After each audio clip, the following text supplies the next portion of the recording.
이석기 전 의원이 사법 정의는 죽었다라고 얘기했습니다. 어떻게 보십니까? 죽었습니까? 참 못마땅합니다. 참 이렇게 연법이 어디 있어요. 내란 음모하고 내란 선동 어느 정도 차이가 나는지 모르겠습니다만 둘 다 그 나쁜 겁니다. 둘 다 대한민국 헌법 가치에 도전하는 세력이에요. 나라를 못 살게 한 사람입니다. 그리고 내란 선동 음모는 무죄라 치더라도 선동만 하더라도 9년형이라는 중형을 받았습니다. 그러면 고개를 숙여야지 뭐 사법 정의는 죽었느니 불복하느니 뭐 연법이 어디 있어요. 이거 있을 수가 없어요. 그래서 내가 뭐 나이 탓인지 모르겠습니다만은 있을 수 없어. 이런 나는 우리나라 사법 체계에 대해서 이런 식으로 하는 거. 그래서 대법관들한테 감히 고대 법률 지식을 가진 분들께서 판단한 거에 대해서 시비를 걸 수는 없지만은 정말 못마땅하다는 말씀을 드립니다. 예, 알겠습니다. 어떤 판결이 났는지 한번 보시겠습니다.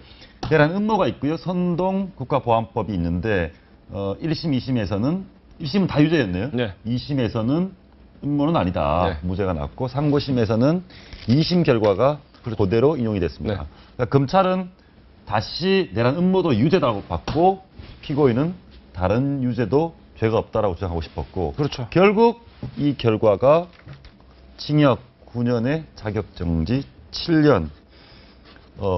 이 유무죄가 여기는 유죄, 여기는 무죄, 유죄. 이유가 뭡니까?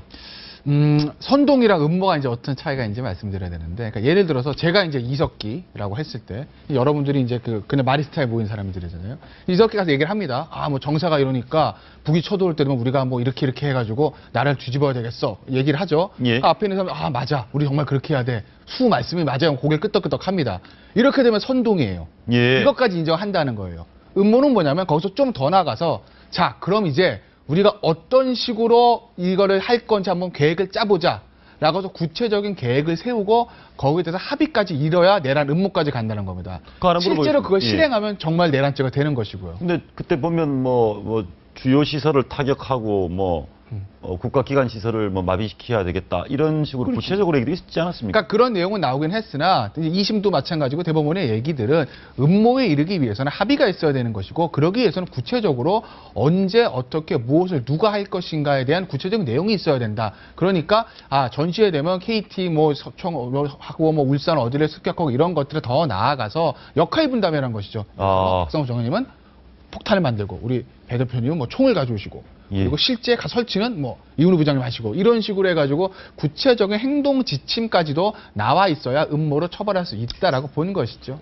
그러면 이게 이 판단은 정치적 고려가 없이 법리적 판단. 법리적 판단이다. 법리적 판단이고 그다음에 이제 쭉 어제 내용들을 보면 내란 음모의 혐의가 상당히 있다는 거죠. 예. 있는데 결정적인 육가원칙에 따라 언제 뭐 어떻게 누가 무엇을 어떻게 이게 좀 부족하다는 거기 때문에 무죄라 해서 내란 음모의 혐의가 완전히 없냐 그건 아니다. 제가 이야기에는. 그러니까 상당히 있는데 정교하게 법리적으로 봤을 때 이거를 그러니까 유죄로 하기에는 뭔가 좀 부족하다. 어제 판결문도 보시면 내란 음모도 마찬가지고 뭐 아로의 실체 같은 거 아로의 실체 있는 것 같다. 있는 것 같아. 내란 음모 예. 한 것 같아. 그런데 내란 음모를 유죄를 하기 위해서는 아로의 실체를 인정하기 위해서는 뭔가 문건화된 증거가 좀 부족하다. 이게 대법원의 예. 결론이고 결론은 그렇지만 말씀하신 대로 실질적으로는 내란 음모나 어떤 아로의 실체에 대해서는 심증은 있다고 본 것이 맞죠. 예. 그럼 정리 한번 해보겠습니다. 상고심의 판단이 내란 음모 한 것 같아.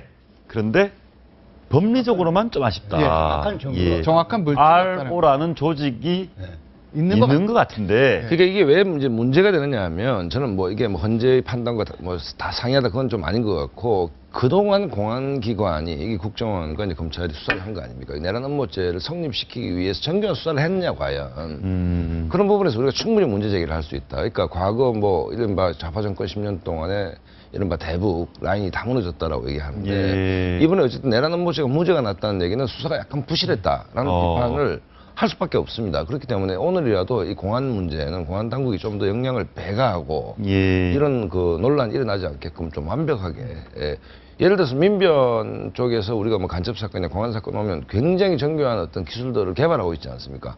그게 대응해서 우리 공안 당국이 약간 뭔가 좀 역량이 떨어지는 측면이 있다. 그렇다고 본다면 뭐 내란 음모죄가 무죄가 났기 때문에 공안 당국이 반성해야 될 장면들이 여러 장면이 있다. 그런데 이른바 진보 정권이라는 노무현 김대중 정권에서 공안 라인이 약화됐다 이렇게 보시는 건가요? 그렇죠. 공안 라인 이건 사실이죠. 사실이고 검찰 내 공안 라인도 마찬가지고 또 국정원 내 대북 정보나 공안 라인도 상당히 약화된 게 사실이죠. 사실이고 그다음에 우리가 흔히 말했듯이 뭐 북한의 어떤 우리 연락체 그 뭐라고 그럽니까? 다 무너졌다.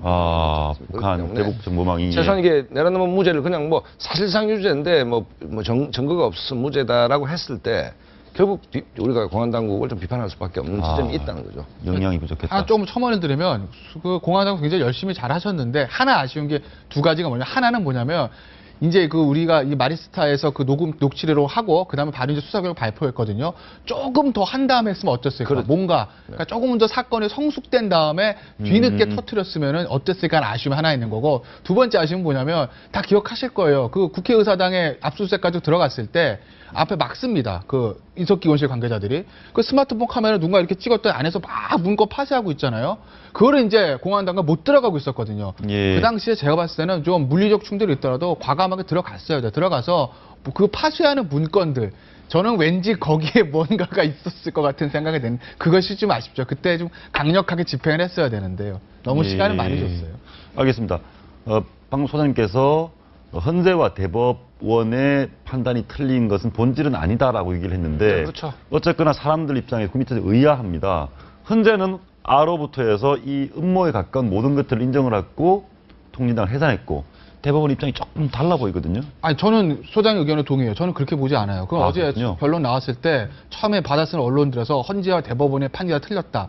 헌재와 대법원의 충돌 이렇게 쓰시는데 제가 봤을 때 그거는 그렇게 볼 수는 없어요. 더군다나 아니다. 세종연합에서 뭐라고 논평을 발표했냐면 대법원 판결 이후에 헌재 결정이 나왔으면은 그 진보당 행사 안 될 수 있는데 아쉽다라고 했거든요.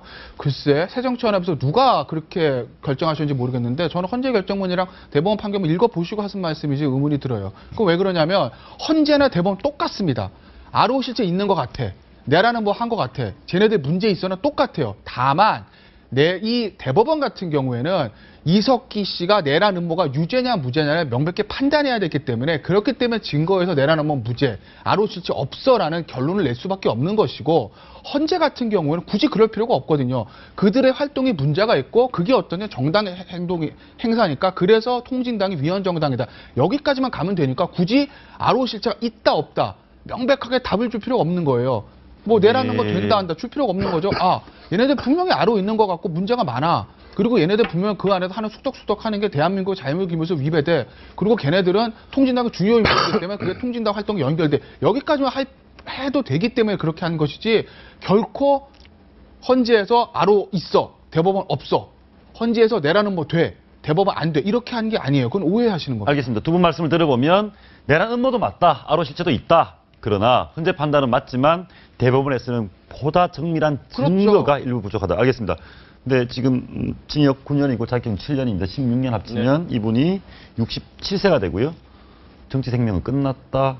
이렇게 봐야 됩니까? 아니면 자격 정지 기간에도 다른 정치 말고 배후 조정이라든가 다른 역할을 할 거라고 보십니까? 이러면 이제 국민의 합리적 집단지성 뭐 이런 얘기가 있죠. 그러니까 정치적으로는 거의 사망 선고를 받았다라고 보는 것이 뭐 유무죄와 관계없이 그동안에 이런 바로 통진당 세력이 했던 말들을 보면 보편적 국민들이 수용할 수 없는 얘기 아닙니까? 그건 법리적 판단과 무관하게 정치적으로 이 세력이 다시 뭐 정치적으로 부활할 가능성은 제로인데 다만 이제 4월 보궐선거에서 이제 이 양반들이 이제 후보를 낼 가능성이 있습니다. 야권이 머리가 아픈 게 한 표 한 표가 소중한데 일정 정도 표력이 있다라고 본다면 야권 연대 문제가 또다시 부메랑이 돼서 야권을 좀 압박할 가능성은 있는데 그렇다고 해서 뭐 과거 통합진보당처럼 정치적으로 부활할 일은 없다 이렇게 봅니다. 부활할 일 없다.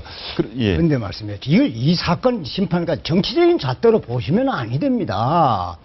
내라는 뭐 무죄라고 그러지만 그래도 4명 대법관은 반대했어요. 유죄라고 판단했었습니다. 대법관 4명은 유죄다. 예. 그렇지. 고도의 법률 지식 가지고 계시는 대법관들도 요 미세한 내란 업무하고 선동 차이의 미세한 그 증거 가지고 이견을 달리한 부분이 많이 있습니다. 그래서 내란 업무 무죄라고 해가지고 구통진당 세력이 이걸 가지고 주장할 수 있는 상황을 부여해서는 아니 됩니다. 정치권에서. 그 다음에 제1야당이 이걸 흔쾌하게 평가를 해주지 않고 지금 통진당 세력이 얘기하는 소위 공안 탄압 비슷한 그런 쪽으로 논평을 한다는 것도 그것도 있을 수 없는 얘기입니다. 저는 이거 정치적인 색깔 가지고 이런 말씀드리는 것이 아니고 분명히 말씀드립니다만 국가보안법 위반뿐만 아니라 대한민국 헌법 가치에 대해서 도전하는 세력이라는 게 명백하게 드러난 겁니다. 9년 징역에다가 자격증이 7년이에요.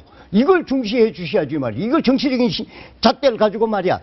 이상하게 통진당 세력이 지금 다시 잔존할 수 있는 터전을 마련해 주는 건 있을 수 없는 일입니다. 이거는 절대 있을 수 없어요. 마지막으로 그 얘기 한번 물어보겠습니다. 이런 얘기를 했습니다. 새누리당 김진태 의원이 문재인 의원이 칼자루를 쥐면 이 말은 아마 대통령이 되면 이런 의미겠죠. 그렇죠. 문재인 의원이 대통령이 되면 이석기를 풀어줄 것이다. 풀어준다는 건 특별 사면인가요? 예전에 그런 적이 한 번 있기 때문에 그렇기 때문에 김진태 의원이 그런 얘기를 하는 거죠. 민정수석 때가 그러니까 문재인 의원이 청와대 노무현 민정수석 때 법적 요건도 갖추지 않은 이석기 석방 사면 복권시켜 주는데 그때 민정수석이었잖아요. 그래서 그 말씀 나왔겠지.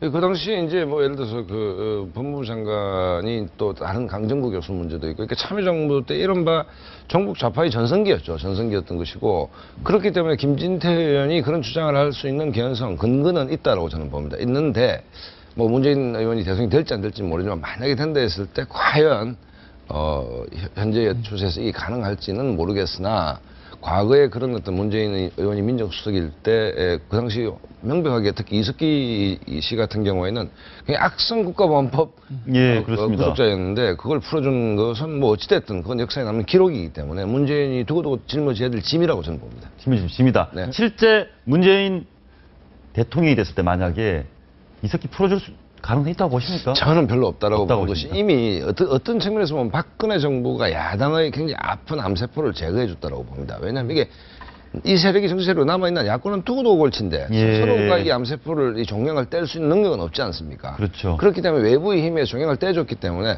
앞으로 뭐 야권 연대했을 때 이런 논란은 없겠죠. 정의당과 예를 들어서 지금 새정치민주연합이 연대한다 했을 때 전국 논란은 없어지는 거 아닙니까? 그렇기 때문에 역설적으로 본다면 야권 입장에서는 정말 화장실 가서 웃어야 될 우리 힘으로는 이 종양을 뗄 수가 없었지만 박근혜 정부가 떼줬기 때문에 오히려 전국 논란을 벗어나면서 좀 자유롭게 그 연대기구를 만드는 것도 가능하지 않습니까? 박근혜 정부가 진짜 야당 도와줬다 이런 해석이 그렇죠. 뭐 있네요. 도와주려고 한 건 아니겠지만 어찌됐든 뭐 원칙대로 한 것이겠지만 정치적 결과를 놓고 보면 야당은 이거 나쁜 건 아니다. 그러니까 야권 연대라는 것은 야당의 주제일 수밖에 없는데 매번 선거마다 어쨌든 정북 논란은 피해갈 수 있지 않습니까? 그렇다고 본다면 뭐 야권으로서 나쁠 일이 없고 문재인이 대통령 되는 건지 안 되는지 그건 뭐 하느님만이 아시겠지만 만약에 그렇다 하더라도 이렇게 하기는 쉽지 않을 것이다.